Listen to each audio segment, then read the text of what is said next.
شروع اللہ کے نام سے جو بڑا مہربان اور بار بار رحم کرنے والا ہے۔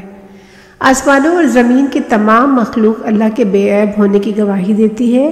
ایسا بادشاہ جو بڑائی والا کمال درجے میں، ہر عیب سے پاک، بہت زبردست اور حکمت والا ہے۔ وہی ہے جس نے ان پڑھ لوگوں میں انہی میں سے ایک پیغمبر کھڑا کیا جو انہیں اللہ کی آیتیں پڑھ پڑھ کر سناتے ہیں اور ان میں صاف ستھرے ذوق کا نکھار پیدا کرتے ہیں، انہیں کتاب اور دانش مندی کی تعلیم دیتے ہیں، حالانکہ یہ لوگ اس پیغمبر کے آنے سے پہلے واقعی کھلی گمراہی میں تھے۔ وہی ہے جس نے ان پڑھ لوگوں میں انہی میں سے ایک پیغمبر کھڑا کیا جو انہیں اللہ کی آیتیں پڑھ پڑھ کر سناتے ہیں اور ان میں صاف ستھرے ذوق کا نکھار پیدا کرتے ہیں، انہیں کتاب اور دانش مندی یعنی عقل مندی کی تعلیم دیتے ہیں، حالانکہ یہ لوگ اس پیغمبر کے آنے سے پہلے واقعی کھلی گمراہی میں تھے۔ اور آگے آنے والے جو ابھی اس پیغمبر کے ماننے والوں میں شامل نہیں ہو سکے، ان کے لیے بھی یہی پیغمبر ہے۔ سچ مچ اللہ کی حکمت بھی بڑی زبردست ہے۔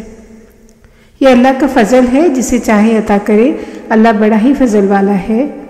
ان لوگوں کی کہاوت بھی خوب ہے جن سے تورات اٹھوائی گئی تھی، پھر انہوں نے تورات کو تو نہیں اٹھایا اور گدھی کی طرح بہت سی کتاب لادے لادے پھرتے ہیں۔ جو قوم اللہ کی آیتوں کو جھٹلائے اس کی بڑی بری مثال ہے۔ ظالم قوم کو اللہ ہدایت پر چلنے کی توفیق نہیں دیا کرتا۔ آپ صلی اللہ علیہ وسلم کہہ دیجئے، اے لوگوں جو یہودی بن گئے ہو، اگر تمہیں گھمنڈ اور دعویٰ ہو کہ اور لوگوں کے مقابلے میں تم ہی اللہ کے دوست ہو، تو پھر موت کی تمنا کر کے دکھاؤ اگر تم اپنے دعوے میں سچے ہو۔